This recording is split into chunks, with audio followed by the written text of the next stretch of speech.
마태복음 15장에서는 예수 그리스도께서 고난 가운데서도 성도들을 먹이시며 제자들을 돌보시는 말씀이 나옵니다. 먼저 1절로 12절에서는 세례 요한이 죽임을 당하는 사건이 나옵니다. 세례 요한은 예수님의 앞길을 예비하면서 사람들에게 회개하라고 선포하였습니다. 높은 권력자들에게도 예외를 두지 않고 복음을 전했습니다. 당시에 유대 분봉왕 헤롯 안디바스가 자기 아내를 내쫓고 자기 동생의 아내인 헤로디아를 취하여 재혼한 일이 있었습니다. 세례 요한이 이를 가리켜서 죄를 지적하면서 헤롯이 회개하라 하였습니다. 그러자 왕은 세례 요한을 붙잡아서 감옥에 가두었습니다. 하지만 사람에게 인기가 있었던 세례 요한을 차마 죽이지는 못하고 있었습니다. 헤로디아와 그 딸이 자기들을 모욕한 세례 요한에게 앙심을 품고 있었습니다. 그래서 연회에서 춤을 추고 헤롯에게 세례 요한을 잔인하게 죽여달라고 부탁을 합니다. 헤롯 안디바스는 당황했지만 그 소문을 들어주었습니다. 세례 요한의 목을 베어서 쟁반으로 담아다 줍니다. 하나님의 참된 선지자가 권력자들의 잔치상에 놀이객감이 되어서 허무하게 죽임을 당하였습니다. 세례 요한의 믿음을 본받읍시다. 그는 죽음까지도 두려워하지 않고 권력자 앞에서 담대하게 회개의 복음을 전하였습니다. 비록 그는 죽었지만 그의 죽음은 결코 헛되지 않습니다. 2절에 헤롯 왕이 예수님에 대하여 말합니다. 세례 요한이 죽은 자 가운데서 다시 살아났다. 세례 요한의 능력이 예수 가운데서 역사한다. 예수님이 그 세례 요한의 환생이라거나 세례 요한의 능력이 예수님에게 들어간 것은 당연히 아닙니다. 하지만 헤롯조차도 예수님과 세례 요한 사이에 공통점을 본 것입니다. 세례 요한이 죽음의 위협 가운데서도 끝까지 담대하게 복음을 전할 수 있었던 것은 예수 그리스도에 대한 믿음이 그에게 있었기 때문입니다. 예수님께서 하나님의 아들로 오셔서 불과 성령으로 세례를 베푸시는 분이라는 사실을 굳게 믿었습니다. 세례 요한은 자신의 입술뿐만 아니라 삶 전체를 통해서 복음을 증거한 참된 선지자였습니다. 자신이 먼저 고난받으면서 죽임당하는 그 삶의 모습을 통해서 예수님께서 장차 고난받으시고 죽임당하실 것이라는 사실을 예비하였습니다. 예수님께서 죽음을 이기시고 부활하셨습니다. 그와 마찬가지로 세례 요한도 예수 그리스도를 믿는 믿음 안에서 부활할 것입니다. 천국에서 영생을 누리게 될 것입니다. 이 사실을 꼭 기억합시다. 우리도 삶 가운데서 반대를 당하고 그 반대와 여러 고난과 예상되는 핍박 가운데서도 복음을 전하고 순종해야 할 때가 있습니다. 우리의 순종 가운데에서 그 고난을 이기는 순종 가운데 예수 그리스도의 부활의 능력이 역사합니다. 담대함으로 그 믿으며 순종하면서 부활의 영광에 동참하는 여러분들이 다 되시길 바랍니다.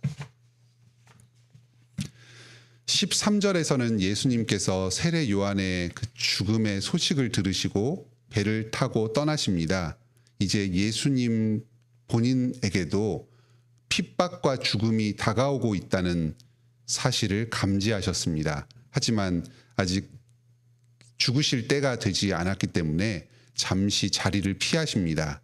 하지만 예수님께서는 그런 실제적인 위협과 그 목숨에 대한 그 위협 앞에서도 좌절하거나 움츠러들지 않으셨습니다. 지금까지 해오시던 사역을 계속해서 일관되게 힘있게 감당해 나가십니다. 우리도 현실적인 불안이나 어려움이 닥쳐올 때에 하던 일이 손에 잘 안 잡힐 수가 있습니다. 하지만 하나님께서 우리를 악의 세력에 쉽게 내어주지 않으십니다. 우리를 붙잡아 주시고 안전하게 보호해 주십니다. 우리를 불안하게 해서 사명의 자리에서 자꾸 멀어지게 만드는 것이 사탄의 음모입니다. 여러 불안한 상황 가운데서도 하나님을 신뢰하면서 맡겨진 사명을 담담하게 감당해 나가시기 바랍니다. 13절로 21절에서는 오병이어 기적이 나옵니다. 사복음서에 모두 나오는 예수님의 기적이 딱 두 가지가 있습니다. 하나는 오병이어 기적이고 다른 하나는 십자가의 죽으심과 부활의 기적입니다. 그만큼 이 오병이어의 기적이 중요한 사건으로 다루어집니다. 많은 사람들이 예수님을 따라서 빈 들로 나왔습니다. 예수님께서 저녁 때까지 이 말씀도 가르쳐 주시고 병도 고쳐 주셨습니다. 그런데 사람들 사이에서 먹을 것이 없었습니다. 그러자 예수님께서 떡 5개와 물고기 2마리로 큰 기적을 일으켜서 모든 백성들을 배불리 먹여주셨습니다. 이 예수님의 오병이어 기적은 오늘날 우리들에게도 큰 격려를 줍니다.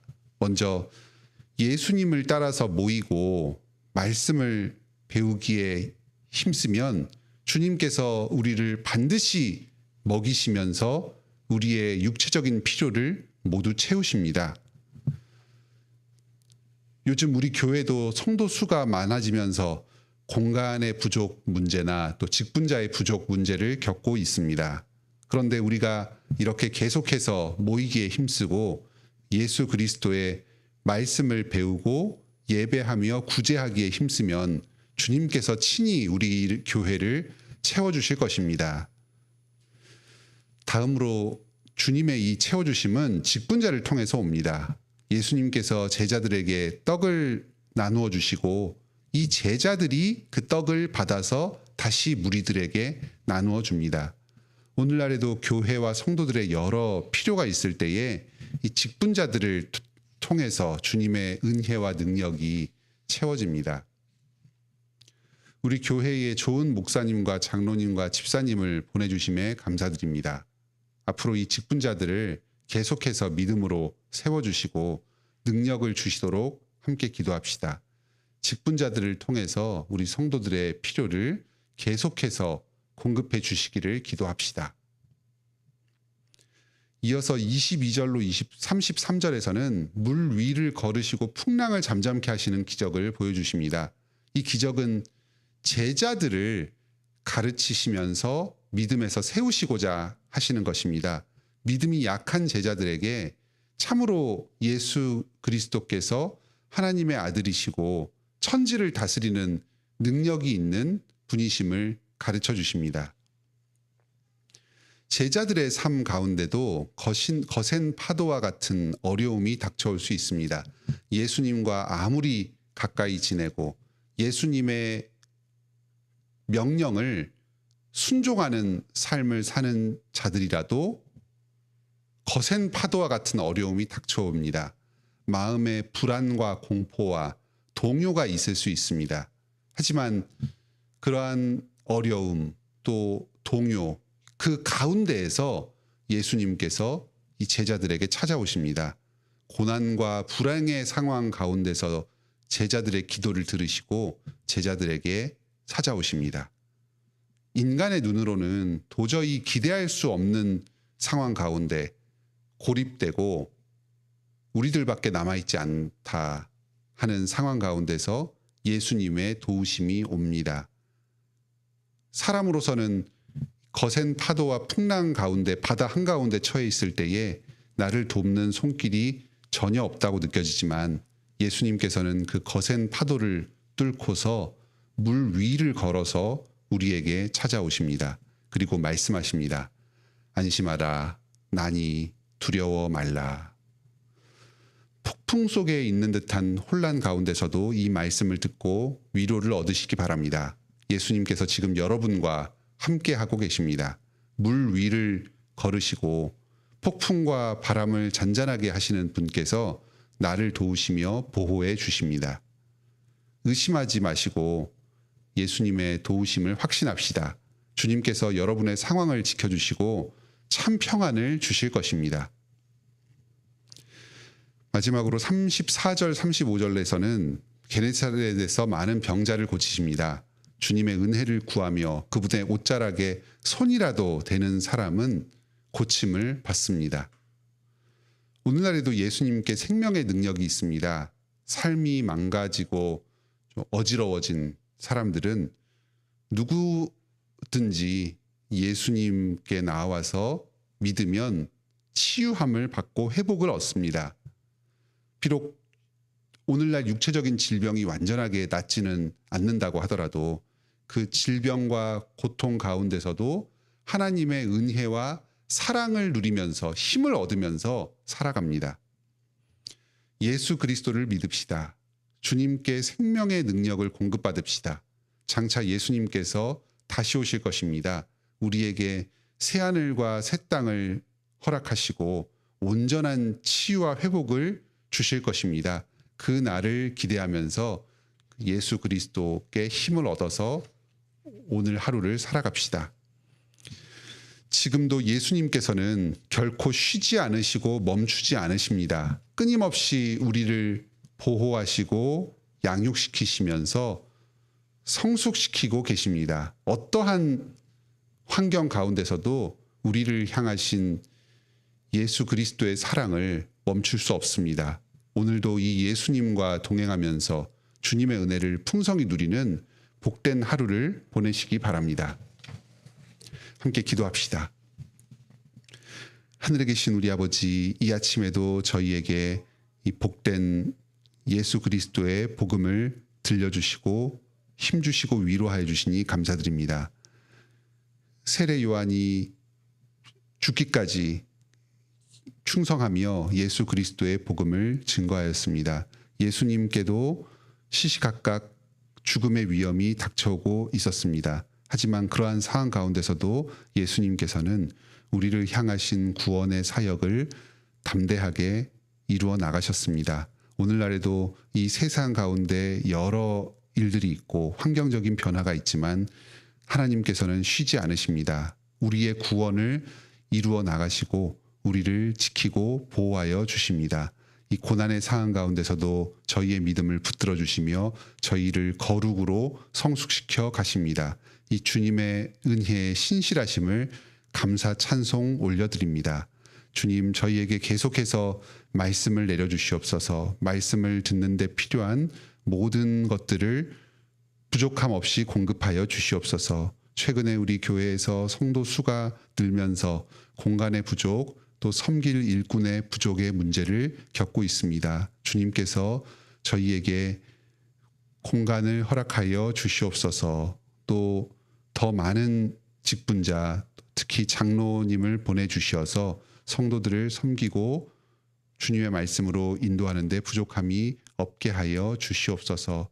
주님 안에서 말씀을 배우고 예배하기에 힘쓰는 자들에게 주님께서 오병이어의 기적으로 채워주신 그 기적을 오늘날 우리들의 삶과 또 교회 생활을 통해서 다시금 경험하게 하여 주시옵소서.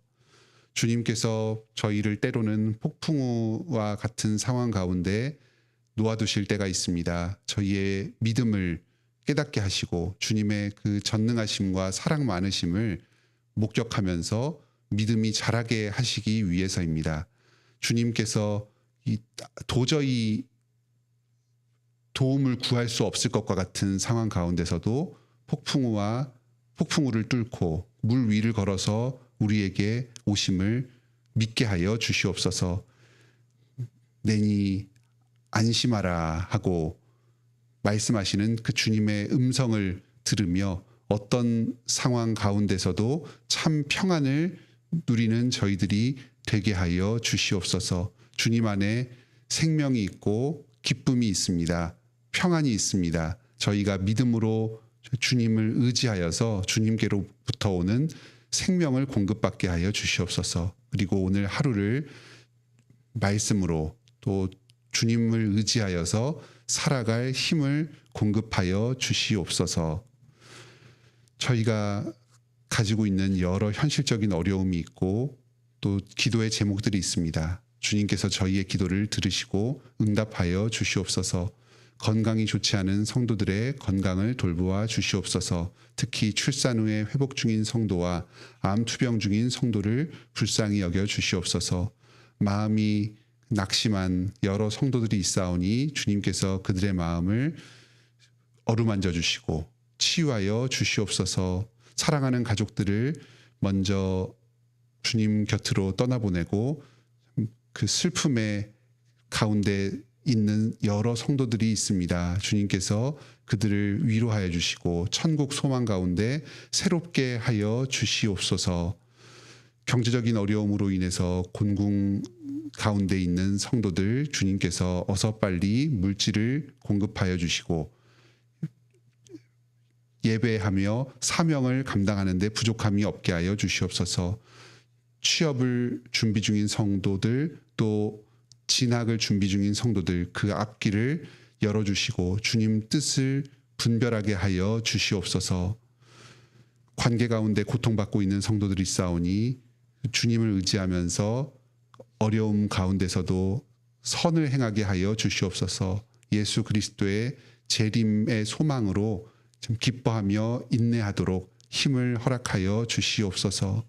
그 밖에 저희 삶의 여러 문제들을 주님께 맡길 때에 주님께서 저희와 동행하여 주시며 또 실제적인 문제들을 해결하여 주심을 경험하며 주님을 찬양하기를 원합니다. 오늘 하루도 저희의 모든 삶을 통해 영광받아 주시옵소서. 예수님의 이름으로 기도드립니다. 아멘. 은혜로운 기도 시간 되시길 바랍니다.